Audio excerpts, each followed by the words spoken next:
show. So let's get to it then. Today I'm going to talk to you about the Seat Alteca.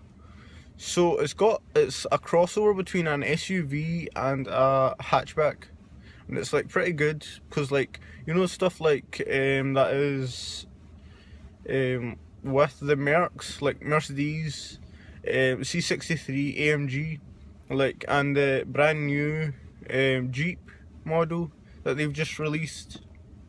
It's got like ambient lighting in it, and that, like, it's the newer range in Seat. They are making an ambient lighting system, so like you can change it from like red, blue, orange and light blue, which is pretty good because, like, at first they didn't introduce it with other cars, but now they're beginning to introduce it with other cars. And that when they've after they've like introduced it, like, first they started off with like the expensive cars, but now they're slowly beginning to put it into more reasonable cars, like that people can actually buy. So which is